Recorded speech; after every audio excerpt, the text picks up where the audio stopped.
अस्तगफिरुल्लाह अस्तगफिरुल्लाह। दोस्तों इतनी पीक दोपहर और गर्मी लग रही है जिसमें एक लड़का एक गटर के अंदर बैठा होता है, आंटी सीमा के नाम का विद करता है। दोस्तों ये देखो इस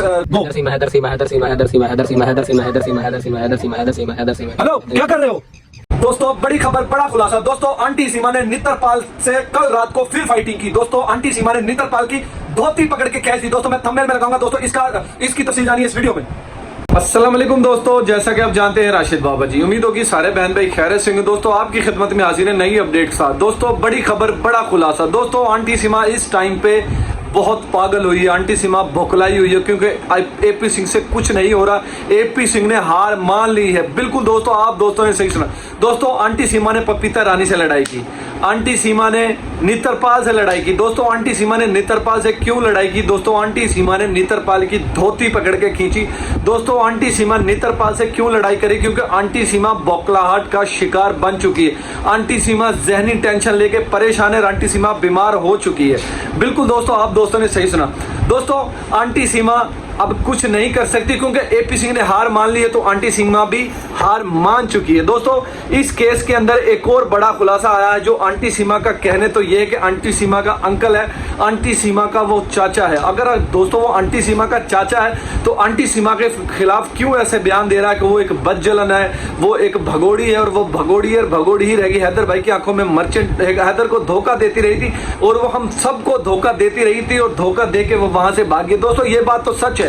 दोस्तों आंटी सीमा क्यों ना पागल हो, आंटी सीमा तो पागल होना ही होना है क्योंकि आंटी सीमा जब से मोमी मलिक जी इस केस के अंदर इंटर हुए हैं तब से आंटी सीमा बौखला चुकी है। आंटी सीमा का जो दिमाग है वो काम करना बंद हो चुका है और आंटी सीमा इसीलिए कभी किसी से लड़ाई कर रही है और कभी किसी से लड़ाई कर रही है। दोस्तों यहाँ पे आंटी सीमा जो सचिन मरा हुआ चूहा काला कौवा है वो दो शख्सों के बीच में फंसा हुआ है। वो सियाने कहते हैं ना, बड़े कहते हैं चने के साथ घुन पिसता है। तो दोस्तों सचिन है, ये घुन है, ये इसलिए पिस रहा है। ये एक साइड पे एपी सिंह के दबाव में है, दूसरी साइड पे आंटी सीमा के दबाव में। आंटी सीमा ने इसीलिए ऐसे शख्स को चुना था, ऐसे इस भड़वे को चुना था ताकि इसके आंटी सीमा के काम में कोई भी रुकावट ना डाल सके।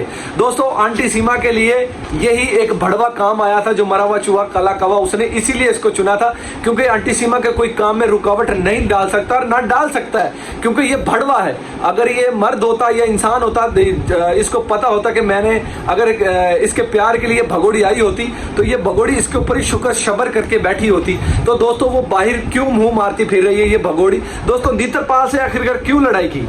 ऐसी कौन सी बात हुई जो अपने सुसर से इस भगोड़ी ने लड़ाई की और उस भगोड़ी ने उसको मारा पीटा है नित्रपाल को? दोस्तों नित्रपाल को इसने मारा है और मार के इनके घर में कल से मातम छाया हुआ, आंटी सीमा के चेहरे के ऊपर मातम छाया हुआ है क्योंकि दोस्तों नेपाल की जो वहां के इदारे हैं आंटी सीमा को गिरफ्तार करने के लिए बस कुछ ही दिनों में जल्द से जल्द भारत में इंटर होंगे और आंटी सीमा को यहां से उठा के वो ले जाएंगे क्योंकि आंटी सीमा नेपाल के बॉर्डर को क्रॉस करके वहां से फिर ये हिंदुस्तान के बॉर्डर को क्रॉस किया था।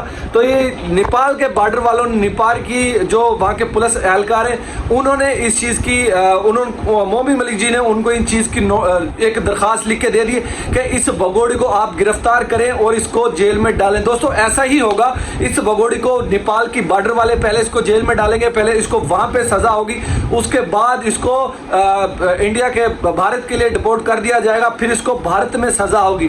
दोस्तों आंटी सीमा का तो लड़ाई करना फिर बनता है। आंटी सीमा कभी किसी से लड़ाई कर रही है, कभी किसी से लड़ाई कर रही है। आंटी सीमा का बस तो चल नहीं रहा। आंटी सीमा का बस अगर मोमिन मलिक जी के ऊपर चले तो मोमिन मलिक जी के सर पे जाके ये बैठ जाए तो मोमिन मलिक जी कौन सा इसको अपने सर पे बैठने देगा? क्योंकि इसने मोमिन मलिक जी को तोहमत लगाए, मोमिन मलिक जी को बुरा भला कहा, मोमिन मलिक जी को गालियां दी, फिर हिंदुस्तान की बहन बेटियों को गालियां दी, एक उस दगड़ दले एपी सिंह की वजह से। एपी सिंह भी अपने सर से अब कर्जा उतार रहा है। एपी सिंह की भी मजबूरी है, अगर एपी सिंह अपने सर से कर्जा ना उतारेगा तो आंटी सीमा इसके ऊपर केस कर सकती है। इसलिए एपी सिंह आंटी सीमा के अपने सर से आंटी सीमा का कर्जा उतार रहा है। 50,000 आंटी सीमा के उतार दिए। तो जो यूट्यूब की कमाई आ रही थी एपी सिंह के अकाउंट में वो जा रही थी और एपी सिंह ही वो खा रहा था। और जो दुबई से बाहर के किसी भी कंट्री से जो आंटी सीमा के नाम से फंडिंग आ रही थी वो एपी सिंह ही खा रहा था। तो एपी सिंह को भी डर है, अगर सीमा ने मुंह खोल दिया तो मेरा भी जो बेनकाब चेहरा वो लोगों के सामने आ जाएगा। आया तो हुआ है, एपी सिंह का जो बेनकाब चेहरा वो तमाम दोस्तों के सामने आ चुका है, क्योंकि एपी सिंह को गंद में मुंह मारने की आदत है। एपी सिंह निहायत किस्म का जलील शख्स है और ये जलील है, जलील ही रहेगा, क्योंकि इसको केस तो कोई देता नहीं है, क्योंकि ये जमाने बदनाम में एक वकील है और जमाने बदनाम में एक वकील रहेगा। क्योंकि अब इसकी जितनी इस एपी सिंह ने जलालत भुगत ली है, अगर इसके अंदर कोई थोड़ी सी गैरत होगी तो ये ऐसा केस कभी भी ना पकड़ेगा और वकालत छोड़ के एक साइड पे बैठ जाएगा। पर ऐसा काम ये नहीं करेगा, क्योंकि इसमें गंद में मुंह मारने का इसे बड़ा मजा आता है एपी सिंह को दोस्तों, क्योंकि एपी सिंह एक जमाने बदनाम में वकील है। ये सलूट करते हैं 140 करोड़ आवाम हिंदुस्तानियों को जो हैदर भाई की सपोर्ट के लिए खड़े हैं और खड़े रहेंगे, और इंशाल्लाह ताला मोमी मलिक की सपोर्ट के लिए भी खड़े हैं और हम भी खड़े हैं और खड़े रहेंगे। और हम तो सलूट करते हैं मोमी मलिक जी को और उन दोस्तों को जो हैदर भाई की सपोर्ट कर रहे हैं, एक मजलूम की सपोर्ट कर रहे हैं, एक उसके 4 बच्चों की आवाज बने। क्योंकि दोस्तों हम हक सच के लिए खड़े हैं, हम गलत के साथ नहीं देंगे ना देंगे, क्योंकि हम हक सच का साथ दे रहे हैं, हक सच का साथ ही देते रहेंगे। हैदर भाई एक मजलूम इंसान है, इसलिए हम हैदर भाई का साथ दे रहे हैं। और मोमिन मलिक जी किससे बगैर किसी फायदे के, बगैर किसी लालच के हैदर भाई का साथ दे रहे हैं। और हम सलूट करते हैं इसी बात का कि अभी भी इंसानियत जिंदा है जो मोमी मलिक जी के दिल में है, और 140 करोड़ आवाम हिंदुस्तानी है जो हैदर भाई का बड़ी बेसब्री से इंतजार करें कि हैदर भाई का कब वीजा लगे है और हैदर भाई हिंदुस्तान के लिए रवाना हो। दोस्तों आज के लिए इतना ही, मिलते हैं किसी और वीडियो में। दोस्तों इसी तरह हमारे साथ जुड़ रहे हैं, हमारे चैनल को सब्सक्राइब करें, हमारी वीडियो को लाइक करें। तब तक के लिए जी अल्लाह हाफिज़।